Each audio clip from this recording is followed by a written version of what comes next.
Okay, my name is Jeffares and I'm a textile artist and part of the O4 Textile Group.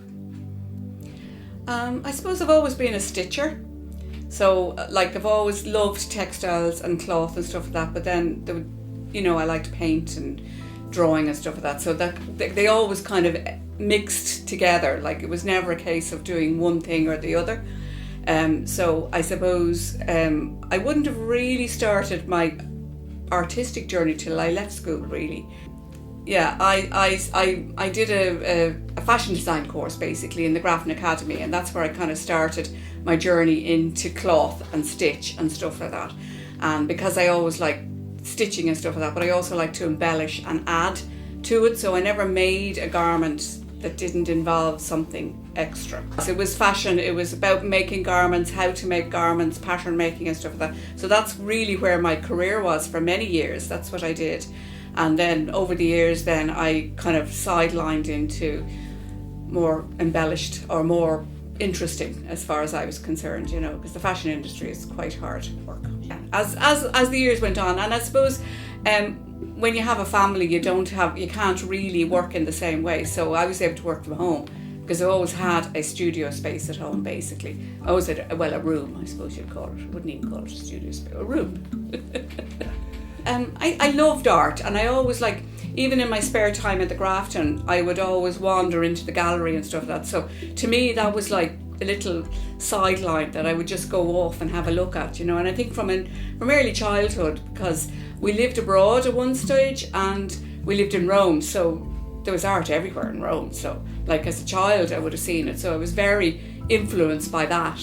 And then when I found that you could go to a free gallery in Dublin, I was made up. The art galleries, I think, really, and just the fact that, and I suppose I loved fashion as well. So there was the whole idea of the colour of cloth and the way cloth moves and stuff like that. And that was very influential. And then I discovered that there were textile artists out there, and that was such a revelation to me, because before you kind of think of artists as painters or sculptors and stuff like that. So when I discovered that there were people who really used textiles as their medium, I was just this is amazing, Yeah, and then I found a course to do and started looking at other ways of doing it and finding other people that did it as well, buying loads of books as well. Books are very important.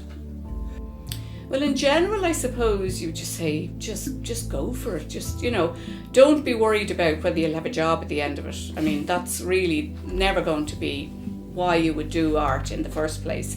It's not about the job, it's about doing what you love to do. So if you have the opportunity to go to college and learn, go for it.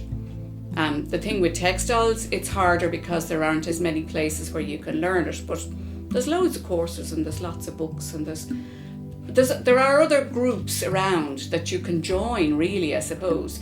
I suppose nowadays everybody's online and there's all these forums and stuff like that, but I'm old school. I like to meet real people. So to me, joining groups so I'm part of the Embroiderers Guild.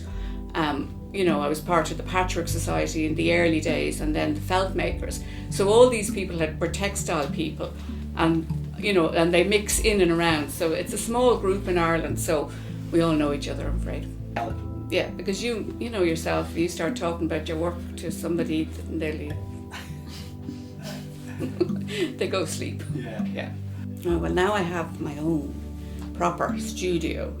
I have a dry space and a wet space because I work both ways, because I print and I dye and make a general mess one end, and then I have all my dry stuff, which is sewing needles, sewing machines, all that kind of stuff so you have to keep the two bits separate, but it's brilliant because I have everything to hand, so I don't have to wander off to the kitchen to get a jug of water or stuff like that. So I have a printing table laid out, I have my sewing table, I have a cutting table, you name it, I have it, and all my shelves are built in and everything else. That's the thing, you can walk in, spend the day and then just go, well, I'm not finished this, but I need to eat, or leave, and then just go away. Because a lot of people would have, if they work in their kitchen or whatever. It takes a huge amount of time, because you've got to clear the whole space then to make it into another space, basically. Well, if you can just walk away, you know. Well, it's been great actually, because I've exhibited here a number of times. The first time was in 2014, I think, with the 04 group as well. We were 10 years together at that stage. So, and then I think I was with another group, the Bray Crafters. We did an exhibition. I think that was 2016, and then 2017 or 18, I did a solo show here, and then we're doing this one, which is brilliant. So it gives you great exposure, you know, and people that I worked with, because I was a teacher for a long time. They didn't know what I did, but it was only when I told them about the exhibition they realised the kind of things that you do. So it's a great way of letting people know, especially the kind of work I do. It takes a very long time to actually produce one piece. So, you know, you could be months and months and months putting together work that, you know, that people don't appreciate anyway, because they don't see how long it takes. But at least you know that you've put this work in, and it's great for them to actually see it, you know what I mean? Yeah. I think maybe they will get an understanding of like what textile art is, that it is a medium, a valid medium in its own right, that, you know, that people think of painters or artists using paint or drawing and stuff like that as you know, as the main, I suppose, medium for you know, for expression. But like using textiles can be, you know, really, you know, I suppose enlightening, or, you know, you can see what you can do with it, you know what I mean? It's not like traditional embroidery or anything like that, because what you're doing is you're taking fabric and maybe paint and thread and using that as your drawing medium, if you can see what I mean. Because I'm a stitcher, I'm a pattern maker, I make garments, but I also print, and I embroider or embellish, or whatever you like to say, whatever you like to call it. I think this piece kind of covers all of what I do, and it kind of shows it off, you know. So there's screen print on this, there's breakdown printing on this, there's hand embroidery, there's machine embroidery, and then there's making the garment from scratch. I think it's great to have like-minded people that you meet up with, and we come from a very diverse mix of people, and we all met in about 1998, I think, or might even been later, but in around that, before the millennium. And we were doing a course, a City and Guilds course in stitched textiles together, and that's how we all got together.